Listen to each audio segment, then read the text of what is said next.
नमस्कार मित्रांनो, ही गोष्ट आहे एका मुलाची जो एकेकाळी उपाशीपोटी शाळेत गेला होता.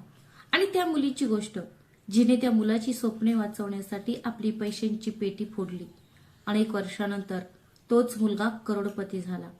तो आपल्या बालपणीच्या मित्राचे ऋण फेडण्यासाठी दार्जिलिंगच्या त्याच डोंगरांमध्ये परत आला. पण मित्रांनो, तिथे त्याने जे पाहिले त्याने त्याला धक्काच बसला. त्याच्या पायाखालची जमीनच सरकली.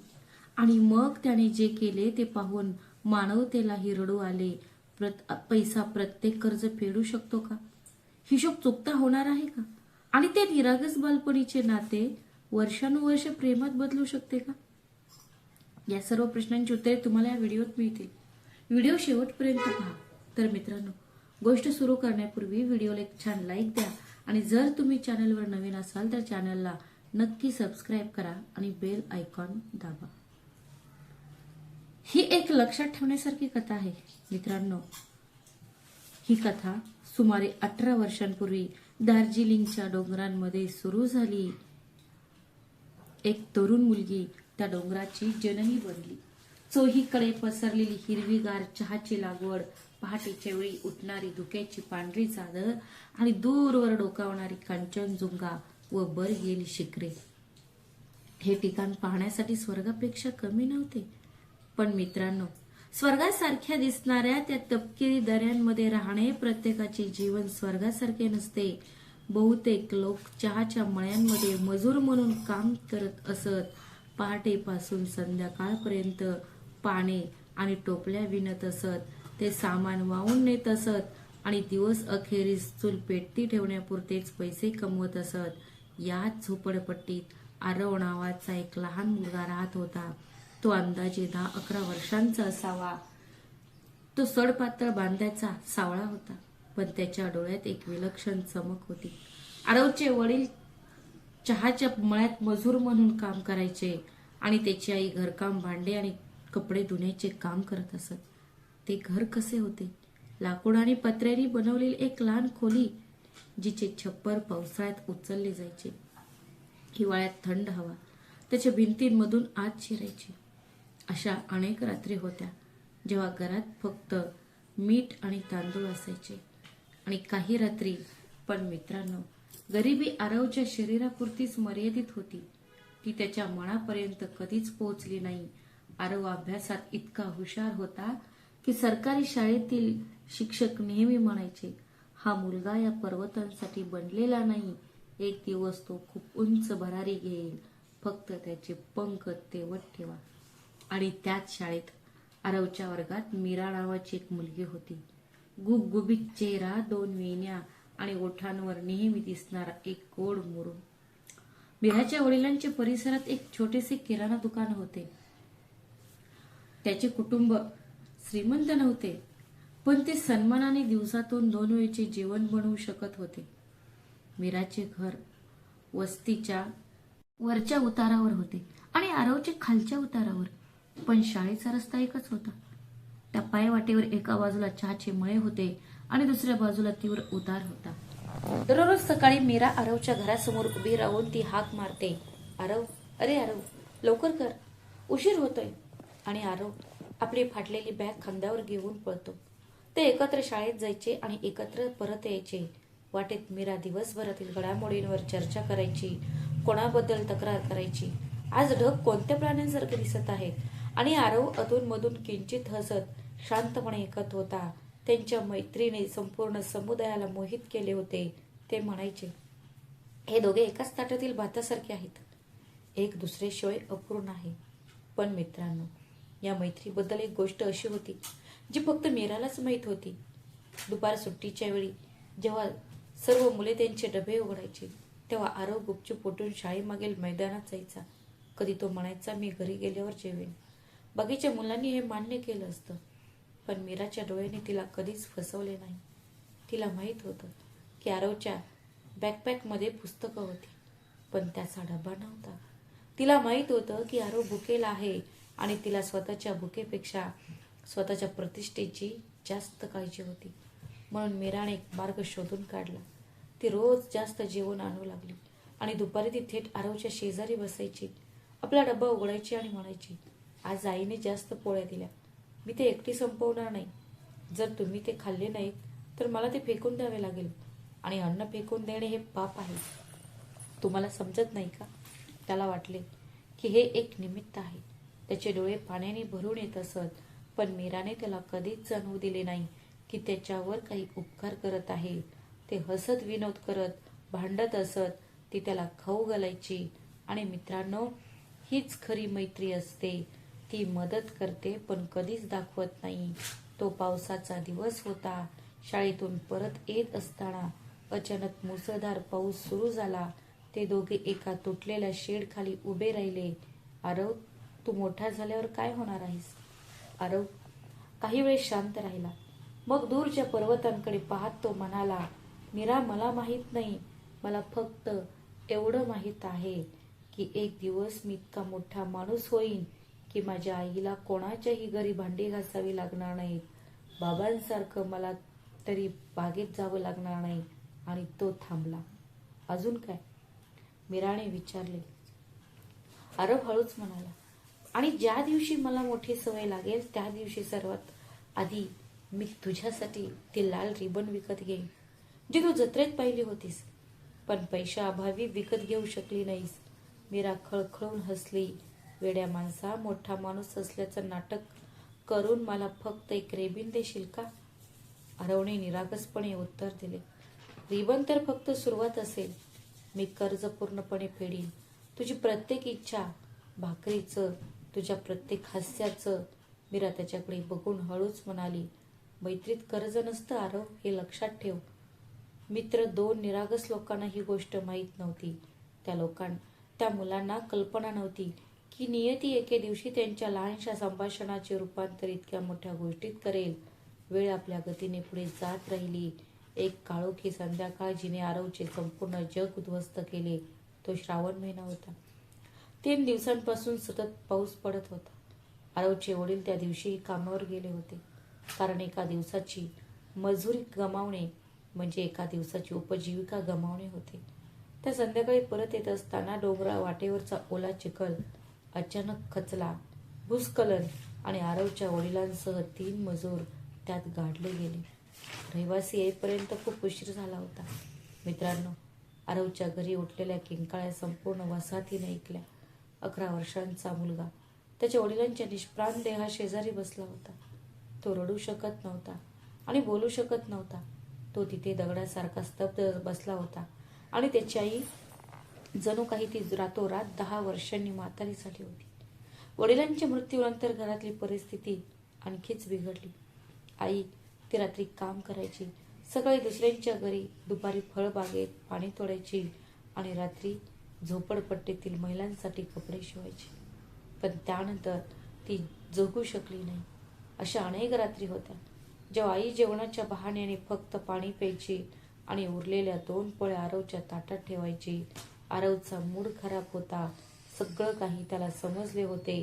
रात्री जेव्हा त्याची आई झोपायची तेव्हा तो तिच्या फाटलेल्या पायांकडे शांतपणे एकटक पाहत असे आणि आपले अश्रू उशीत लपवत असे. आणि मग तो दिवस आला. शाळेची वार्षिक फी भरण्याची अंतिम मुदत. 300 रुपये. मित्रांनो, आजकाल 300 रुपये ही कदाचित बऱ्यापैकी मोठी रक्कम आहे. ती किंमत कदाचित एका पिझ्झा एवढी असेल, पण त्या क्षणी त्या घरासाठी ते 300 रुपये 3 कोटी रुपयांचे होते. आरवने त्याच्या आईला काहीच सांगितले नाही. त्याने मनातल्या मनात निर्णय घेतला. आता तो शिक्षण सोडून देईल. तो मळ्यात काम करेल. तो त्याच्या आईला मदत करेल. दुसऱ्या दिवशी तो शाळेत गेला. शेवटचा विचार करत तो पूर्ण वेळ शांत राहिला. मीराने 10 वेळा विचारले, काय झाले आरव? सांग, तुझे डोळे असे का आहेत? पण आरव काहीच बोलला नाही. सुट्टीनंतर त्याच जुन्या वाटेवर त्याचा बांध फुटला. तो एका दगडावर बसला आणि जोरजोरात रडू लागला. मीरा, मी उद्यापासून शाळेत येणार नाही.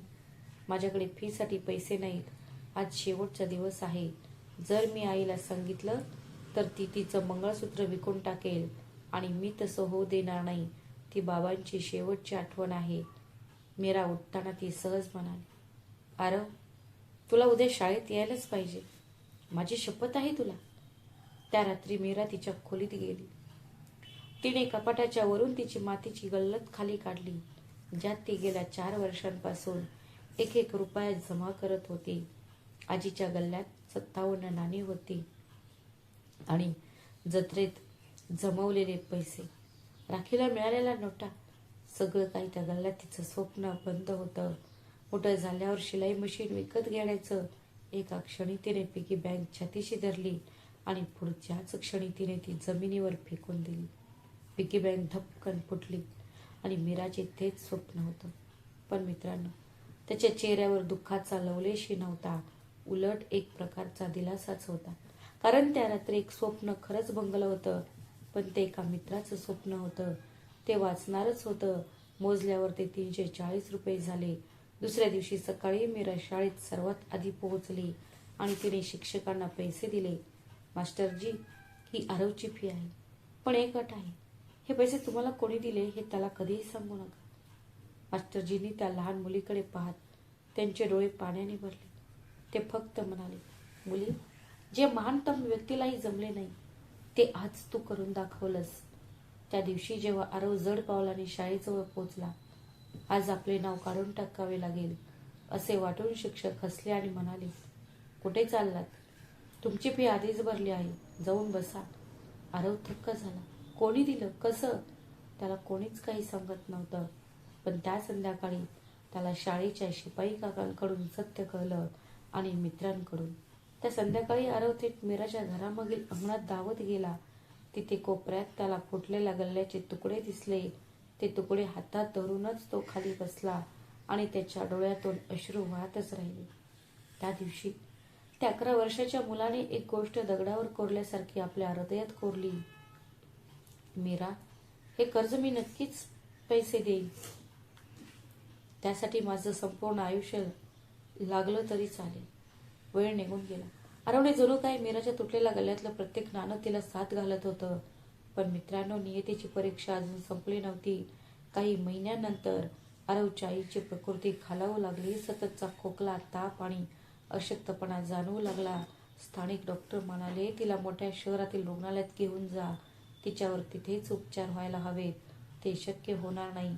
मग सिलिगुरीमध्ये राहणाऱ्या एका दूरच्या काकाकडून एक संदेश आला, इथे ये, माझ्या ओळखीने तुम्ही सरकारी रुग्णालयातही उपचार घेऊ शकता.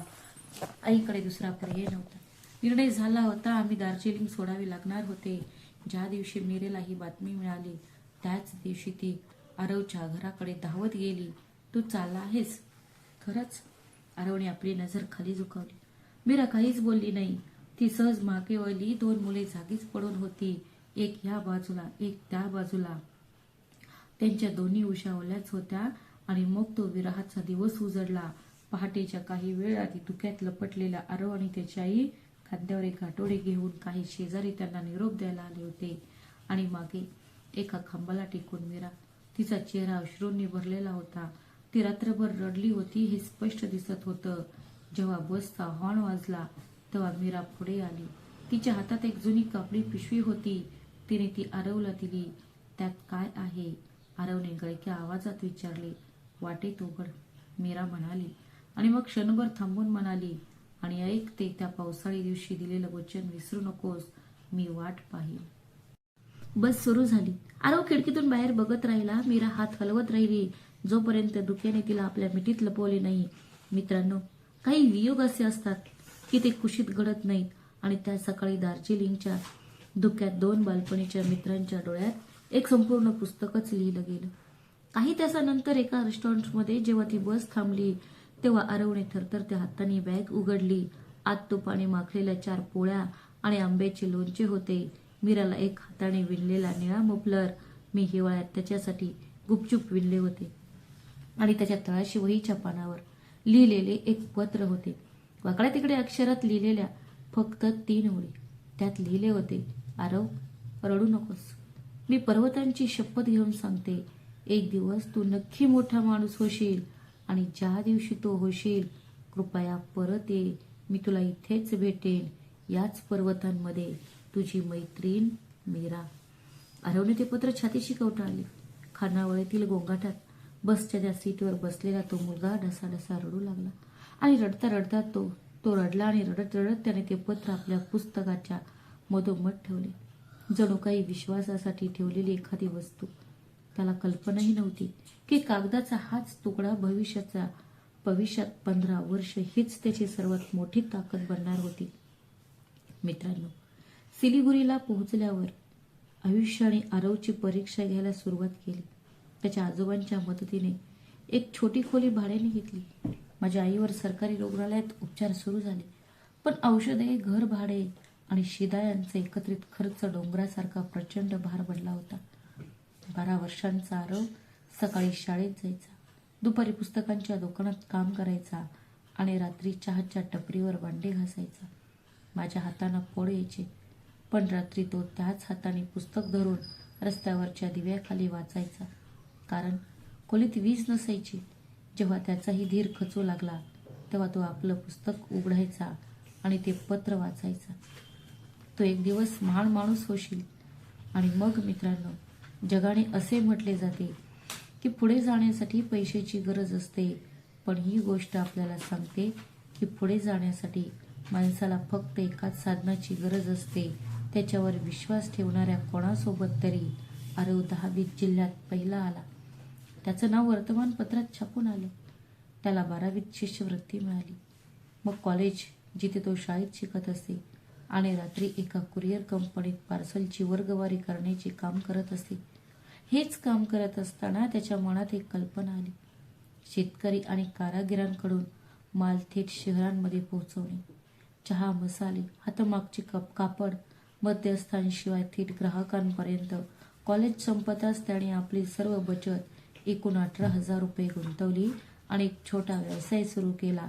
त्याने त्याचे नाव पर्वत ठेवले. सुरुवातीला पहिल्या वर्षी तोटा झाला. एक भागीदार पैसे घेऊन पळून गेला. लोकांनी त्याची खिल्ली उडवली. एका मजुराचा मुलगा मोठा व्यावसायिक होणार, पण आरव प्रत्येक वेळी पडल्यावर उठायचा, कारण त्याला पडायलाच येत नव्हतं. त्याला लहानपणापासून फक्त उठायलाच शिकवलं गेलं होतं. 5 वर्षात कंपनीचा विस्तार 10 शहरांमध्ये झाला. 10 वर्षात ती संपूर्ण देशभरात पसरली. डोंगराळ भागातील हजारो शेतकरी त्याच्या कंपनीत सामील झाले. ज्या मुलाचा त्याच्याकडे शाळेच्या फीसाठी कधीच 300 रुपये नव्हते, आज तो 300 कोटी रुपयांच्या कंपनीचा मालक होता. वर्तमानपत्र त्याला पर्वतांचा पुत्र म्हणत. पण मित्रांनो, एवढी संपत्ती आणि प्रसिद्धी मिळूनही आरवच्या कपाटात एक जुने पुस्तक होते, आणि त्या पुस्तकाच्या मध्यभागी एक घडी घातलेला पिवसर झालेला कागद होता. कागद आणि एक निळा मफलर, जो तो प्रत्येक हिवाळ्यात अजूनही वापरायचा, जरी त्याच्याकडे परदेशी ब्रँड्सचे डझनभर इतर मफलर होते तरी. पण मित्रांनो, हे 15 वर्षापासून त्याच्या मनात एक हुरहुर कायम होती. सुरुवातीच्या काळात त्याने जुन्या पत्त्यावर पत्रे लिहिली होती, पण काहीच उत्तर आले नाही. नंतर असे दिसून आले की त्या भागातील अनेक कुटुंबे भूस्खलनानंतर विस्थापित झाली होती. मग सुरू झाली आयुष्याची धावपळ, आईची काळजी घेणे, कंपनीतील संघर्ष, आणि त्या वाटेचा मागोवा मागे पडत राहिला. पण माझ्या हृदयात कुठेतरी एक दिवा सतत तेवत होता, ज्यावर मीरा असे लिहिले होते. मग आयुष्यात एक असा टर्निंग पॉइंट आला, ज्याने सर्व काही बदलून टाकले. काहीतरी बदललं. आरवची आई, जी आपल्या मुलाच्या यशावर जगत होती, एके दिवशी अचानक गंभीर आजार झाला.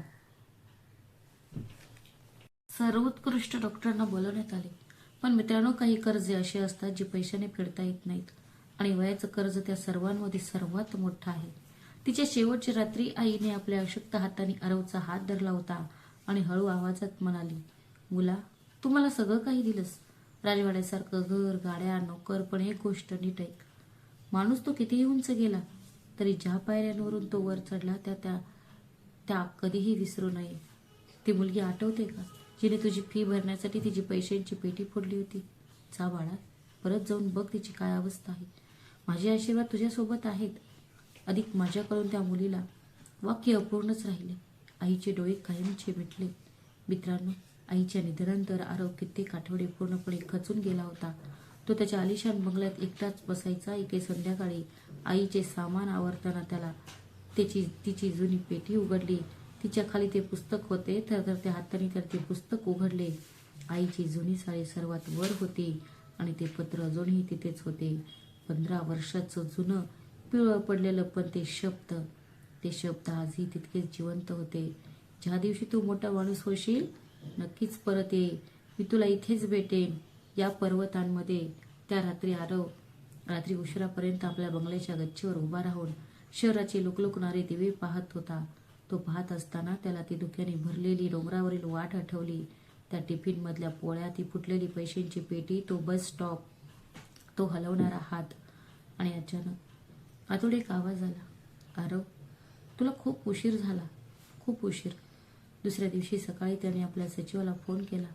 पुढच्या 15 दिवसांची सगळ्या बैठका रद्द केल्या आणि मी दार्जिलिंगला जातोय. सचिवांनी आश्चर्याने विचारले, साहेब, काय प्रकरण आहे? आरवने हळूच उत्तर दिले, आयुष्यातील सर्वात मोठं प्रकरण, मोठी गोष्ट आहे. कर्ज फेडायचं आहे. दुसऱ्या दिवशी सकाळी सूर्याच्या पहिल्या किरणांबरोबरच आरवची गाडी डोंगराच्या दिशेने निघाली. जसजसा रस्ता उंच चढत गेला, तसतसा हवा अधिक थंड झाली आणि आरवच्या हृदयाची धडधड वाढली. 15 वर्षानंतर तो परत येत होता. संपूर्ण प्रवासात त्याच्या मनात हजारो प्रश्न घोळत होते. मीरा, ती मला ओळखू शकेल का? तिचं लग्न झालेलं असेल तर? ती हे सगळं विसरली असेल तर? आणि आणखी एक भीती, जी तो स्वतःलाही सांगू शकत नव्हता, ती तिथे असली पाहिजे, नाही का? दुपारपर्यंत गाडी जुन्या वस्तीत पोहोचली. आरव गाडीतून उतरला आणि जागीच स्तब्ध झाला. काहीतरी बदललं होतं. एक पक्का रस्ता बांधण्यात आला होता, काही नवीन घरं होती, पण हवेत अजूनही तोच वास होता, चहाच्या पानांचा आणि उघड्या जमिनीचा. तो त्याच्या जुन्या शाळेकडे चालत गेला. तेच खेळाचे मैदान, तेच जुने पाईनचे झाड. शाळेच्या गेटवर एक वयस्कर पहारेकरी बसला होता. आरवने त्याला ओळखले. तोच शिपाई काका होता, ज्याला पिगी बँकेबद्दलचे सत्य सांगितले होते. तो पुढे आला आणि त्याने त्याच्या पायांना स्पर्श केला. काकांना धक्काच बसला. कोण आहात तुम्ही साहेब? किती मोठे माणूस आहात तुम्ही आणि माझ्या पायांना स्पर्श करतोयस? काका, मी आरव, रघुनाथाचा मुलगा, एक मजूर. तुम्ही मला ओळखलत का? काकांचे डोळे विस्फारले. थरथरत्या हाताने त्यांनी आरवच्या चेहऱ्याला स्पर्श केला. आरव, आपल्याच वस्तीतला आरव. अरे, तुझं नाव वर्तमानपत्रात आले. तू परत आलास? आरवच्या डोळ्यात पाणी आले. हो काका, मी परत आलोय. मला एक कर्ज फेडायचं आहे काका. मीरा कुठे आहे? काकांची मुलगी मीरा. आणि मित्रांनो, हे नाव ऐकताच काकांच्या चेहऱ्यावरचा सगळा आनंद नाहीसा झाला. त्यांनी नजर खाली झुकवली आणि एक दीर्घ श्वास घेतला. काळ त्या मुलीवर मेहरबान राहिला नाही. जणू काही देवानेच तिची परीक्षा घ्यायची ठरवले होते. ते तुला उताराच्या मागे नाल्याजवळच्या वस्तीत मिळेल. जाऊन बघ, जाऊन स्वतःच बघ. आरवच्या हृदयाची धडधड वाढली. तो जवळजवळ धावतच त्या दिशेने गेला. रस्ता अरुंद होता. ते पुढे जात राहिले. सिमेंटची घरे मागे राहिली आणि पत्र्याच्या व लाकडाच्या झोपड्या दिसू लागल्या. आणि मग एका वळणावर आरवची पावले थांबली. ते एक लहान मोडकळीस आलेले घर होते. भिंतीवरील प्लास्टर निघत होते. छप्पर पत्र्याच्या पत्र्याने झाकलेले होते आणि वाऱ्याने ते उडून जाऊ नयेत म्हणून त्यावर दगड ठेवले होते.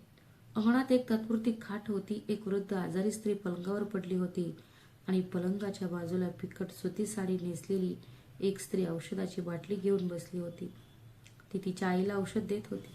तिचा चेहरा थकलेला होता. डोळ्याखाली काळी वर्तुळे होती.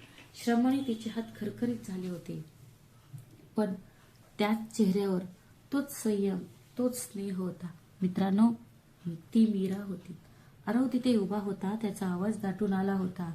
ज्या मुलीने आपली पिगी बँक काढून त्याला दिली होती, तिने एक भविष्य घडवले होते.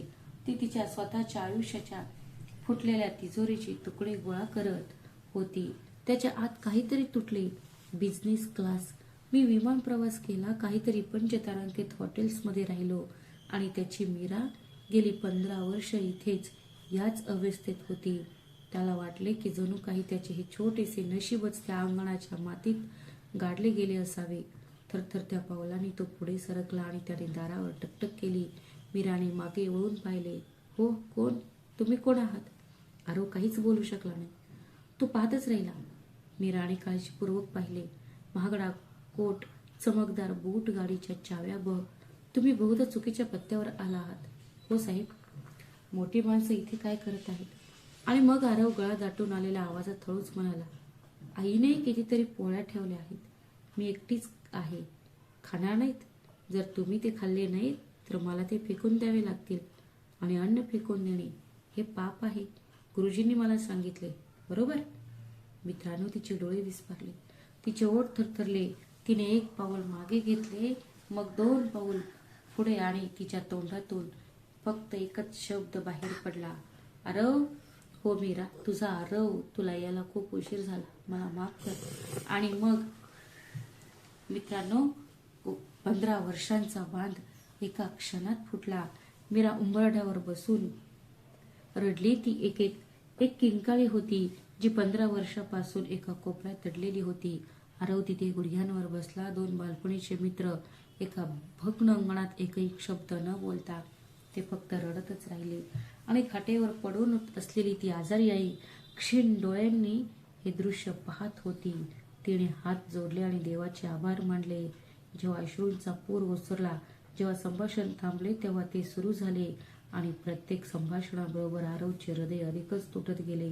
नंतर असे कळले की आरवच्या निघून गेल्यानंतर काही वर्षांनी मीराचे वडील त्यांना हृदयविकाराचा झटका आला आणि त्यांचे निधन झाले. त्यावेळी मीरा 12वीत शिकत होती. तिला पुढे शिक्षण घेऊन शिक्षिका व्हायचे होते, पण घरच्या जबाबदाऱ्यांमुळे तिची पुस्तके बाजूला पडली. त्यानंतर तिच्या आईला संधिवात आणि श्वसनाच्या समस्येने ग्रासले. मीराने लोकांचे कपडे शिवायला सुरुवात केली, एका जुन्या भाड्याच्या शिलाई मशीनवर. हो मित्रांनो, अगदी त्याच शिलाई मशीनवर जी ती एकेकाळी वापरायची. तिने एका गल्ल्यात पैसे साठवले होते. लग्नाचे प्रस्ताव आले, पण तेही नाकारले. पण एका आजारी आईला कोण दत्तक घेणार? मीराने लग्नाला नकार दिला, आणि जो माझ्या आईला दत्तक घेऊ शकत नाही तो मला कसा सांभाळणार? आणि म्हणून वर्षानुवर्ष ती एकटीच लढत राहिली. आरवने थरथरत्या आवाजात विचारले, मीरा, एवढं सगळं झाल्यावर तू मला का नाही शोधलंस? माझं नाव वर्तमानपत्रात होतं.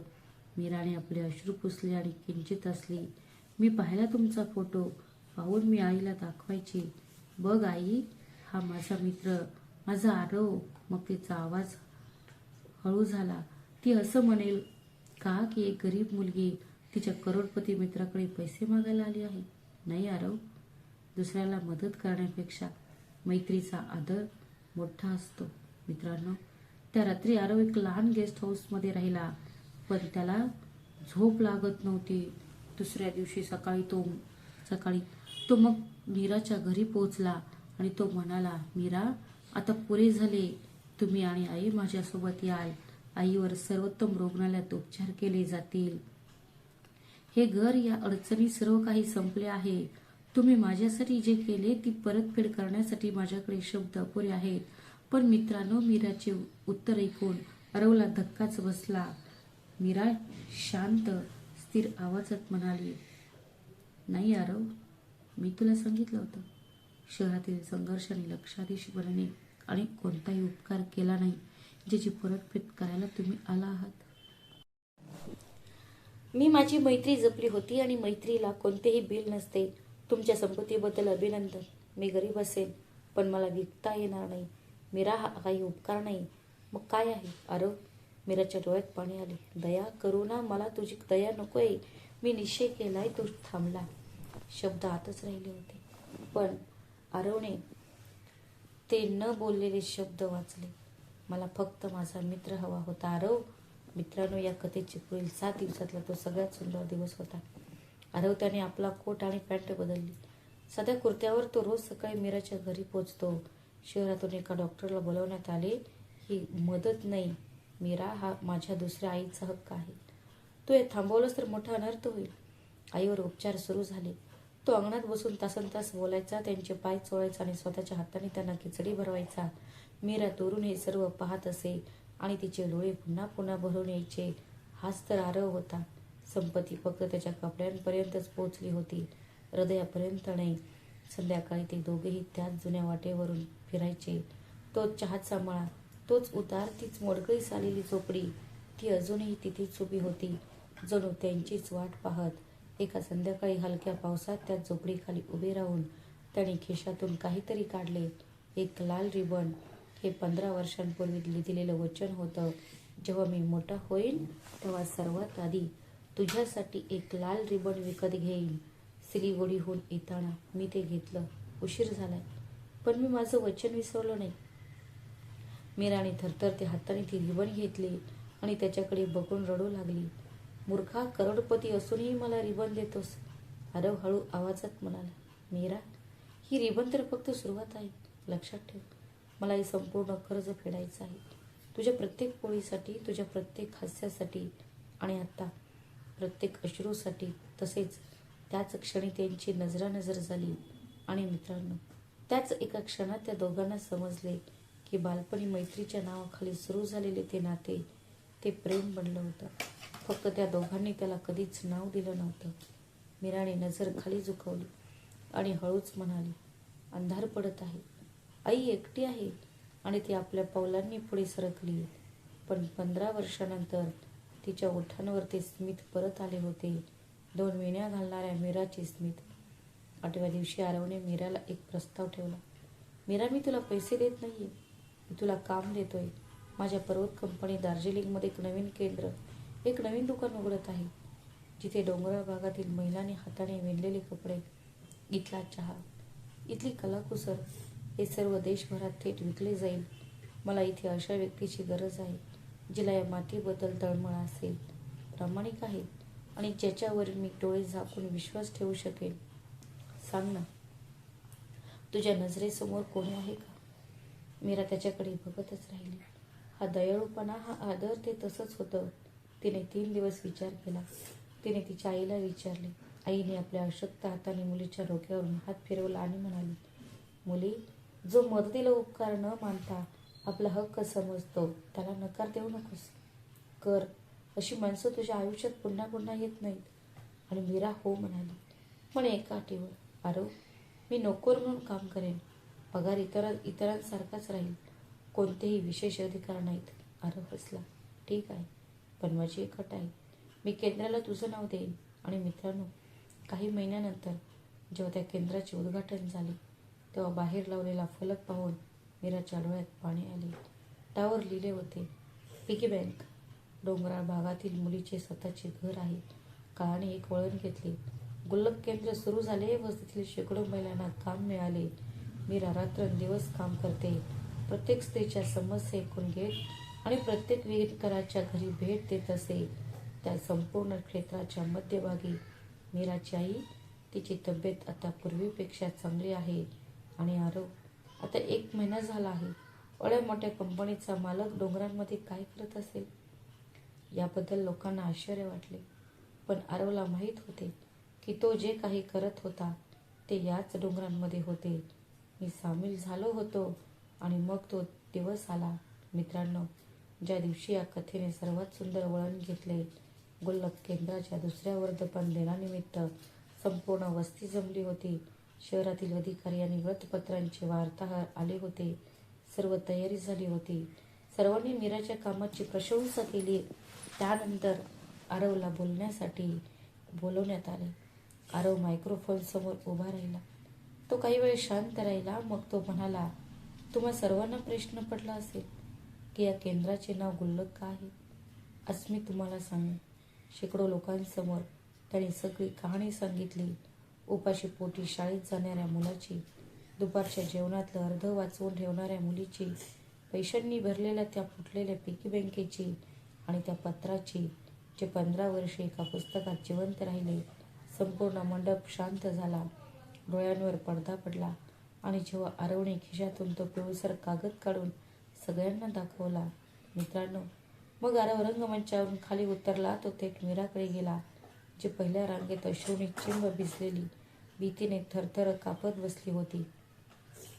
मीरा समोर आरव गुडघ्यावर बसला. त्याने खिशातून हिरेची अंगठी नव्हे तर मीराची एक छोटी मातीची पिगी बँक काढली. त्याने माझ्याकडे हात पुढे केला आणि म्हणाला, मीरा, 15 वर्षापूर्वी तू तुझी पिगी बँक फोडून माझं आयुष्य घडवलंस.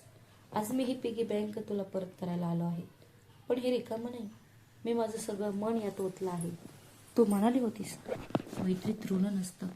तुझं म्हणणं खरं ठरलं. मी हे ऋण 7 जन्मातही फेडू शकणार नाही. आज मी कर्ज फेडायला नाही तर स्वतःला समर्पित करायला आलो आहे.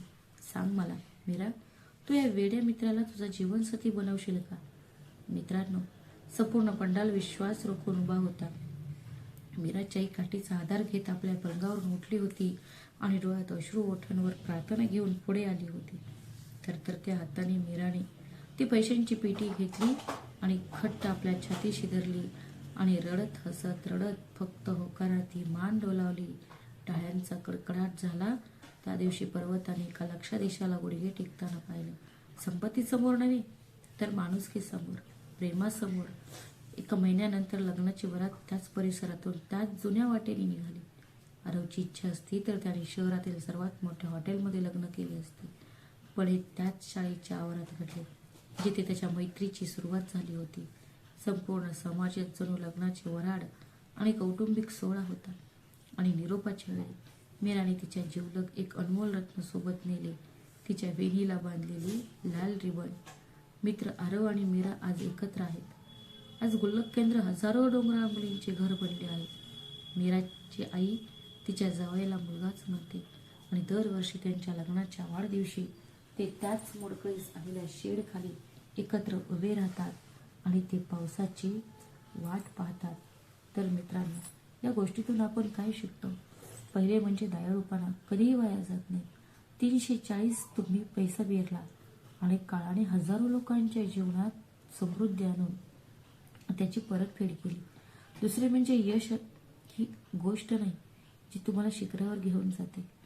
तो कदाचित तुम्हाला नतमस्तक व्हायलाही शिकवेल.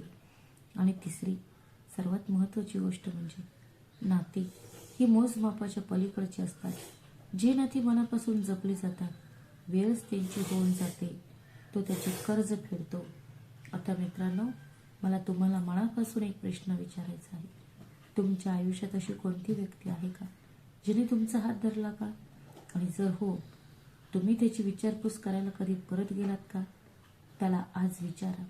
कारण काही लोक आपली वाट पाहतात. हो, आपण काळाच्या धुक्यात हरवून जातो. तुमच्या आयुष्यातील मीरा किंवा आरव कोण आहे हे मला कमेंट्समध्ये नक्की सांगा. जर आरव आणि मीराची ही गोष्ट तुमच्या हृदयाला भिडली असेल तर व्हिडिओला लाईक करा आणि तुमच्या मित्र, नातेवाईक आणि कुटुंबियांसोबत शेअर करा, जेणेकरून खऱ्या मैत्रीचा आणि माणुसकीचा हा संदेश प्रत्येक हृदयापर्यंत पोहोचेल. आमच्या चॅनलला सबस्क्राईब करा. भेटूया अशाच आणखी एका नवीन कथेत. तोपर्यंत स्वतःची आणि तुमच्या प्रियजनांची काळजी घ्या. श्री स्वामी समर्थ. धन्यवाद.